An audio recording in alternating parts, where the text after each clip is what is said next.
السلام عليكم، كي دايرين؟ بخير؟ لاباس عليكم؟ مرحبا بكم في قناه روتينه مريم. اليوم ان شاء الله غنحضروا واحد الكيكه غير ب6 ملاعق فقط، اللي كتجي لذيذه بزاف. نتمنى تجربوها. خليكم مع الفيديو، فرجه ممتعه. نبداو بالمقادير. غنحتاجو 6 معالق كبار ديال الطحين، 6 معالق كبار ديال الزيت، و6 معالق كبار ديال السكر، و6 معالق كبار ديال الحليب، 3 ديال البيضات، قبيصه ديال الملحه، خماره ونص ديال خميره الحلويات، وفانيليا. غنجيبو واحد الاناء، غنخويو البيض، 3 البيضات،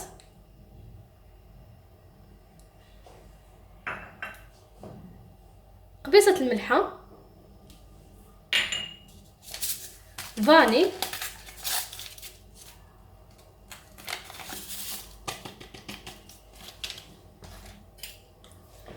غنديرو 6 معالق كبار ديال السكر،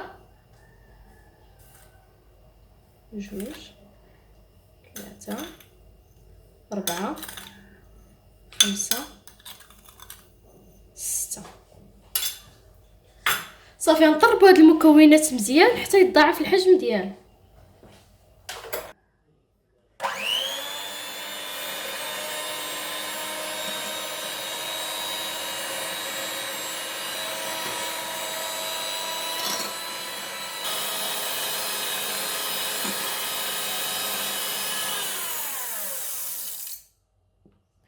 صافي من بعد ما طربت البيض ديالي مزيان كما كتشوفوا حتى تغير اللون ديالو، نزيد عليه 6 معالق ديال الزيت،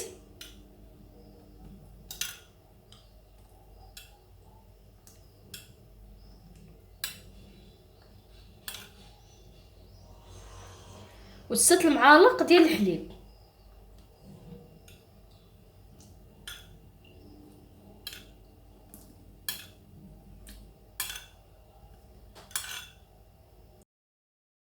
دابا نخلطوا المكونات غير بشويه باش ما يهبط ليناش البيض.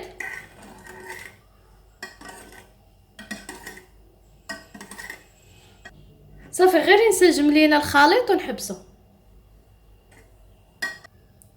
دابا نديرو 6 معالق ديال الطحين،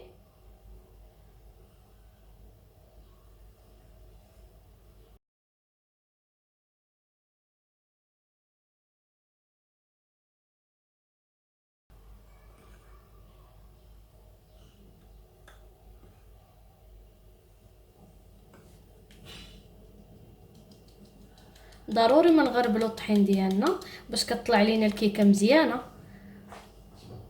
دابا نبدا نخلط الطحين غير بشويه باش ما تهبط لياش الجينواز ديالي. صافي نحركو بهاد الطريقه من الاسفل للاعلى. دابا نضيفو هاد الخماره ونص ديال خميره الحلويات،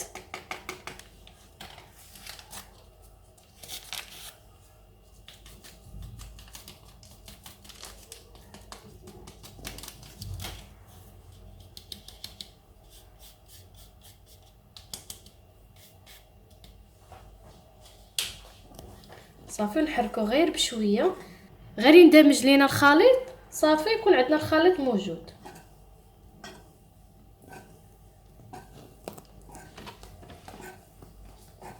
بعد ما خلطنا الخليط ديالنا، هذا هو القوام ديالو كيفاش كيجي.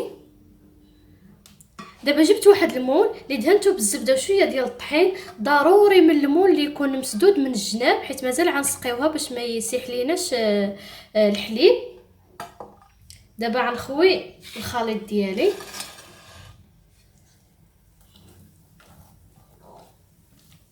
بالنسبه للطياب، الفران خصو يكون سخون 180 درجه. غير نشوفوها تحمرات لينا من الجناب صافي نشعلوا عليها من الفوق تحمر.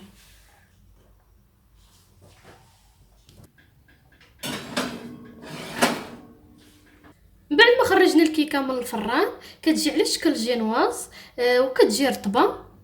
دابا غنحتاجو واحد الكاس ونص ديال الحليب وجوج معالق كبار ديال الكاكاو. دابا ندير 2 معالق ديال الكاكاو،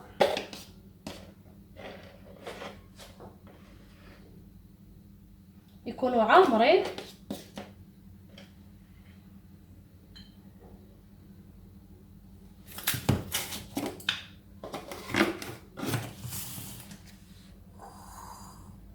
صافي، من بعد ما خلطنا الحليب والكاكاو نسقيو الكيكه ديالنا.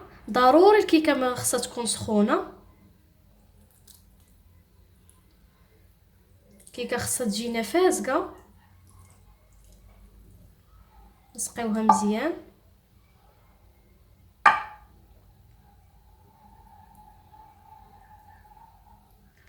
دابا نخلي الكيكه ديالي على جنب وندوز نحضروا الكريمه.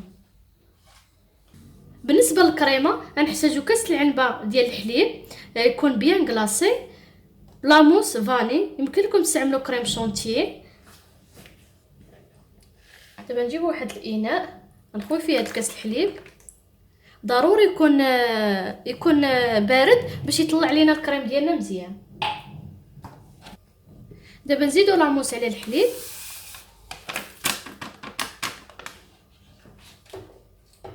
صافي نطربوهم مزيان حتى تولي لنا كريمه. بعد ما وجد ليا الكريم مباشره نخوي فوق الكيكه. بالنسبه للكيكه نخليوها حتى تبرد لينا باش ما تذوب ليناش هاد الكريمه ديالنا.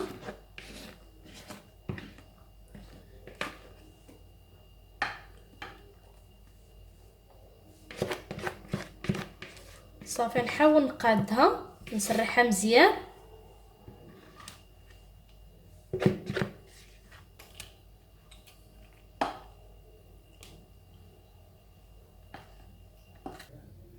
من بعد ما قديت الكريمه درتها في الثلاجه واحد نص ساعه بين ما شدات ليا راسها.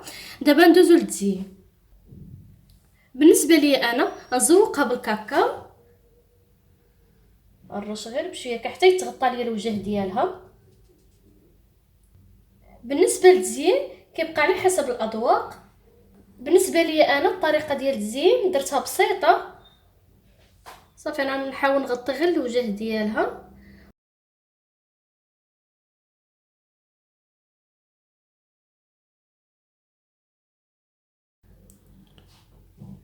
دابا نحك فوقها شويه الشكلاط بهذه الطريقه.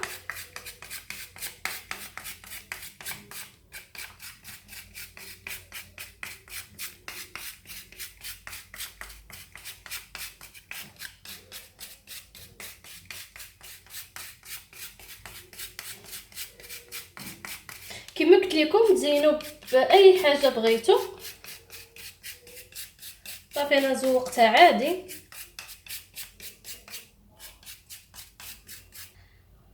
هالكيكه ديالي من بعد ما ساليتها بالتزيين قطعتها مرصوات ودرت عليها الفرامبواز.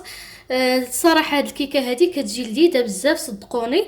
غير جربوها وردوا عليا في لي كومونتير. نتمنى الوصفه ديال اليوم تكون عجباتكم. ما تنساوش الاشتراك في القناه. بسلام عليكم.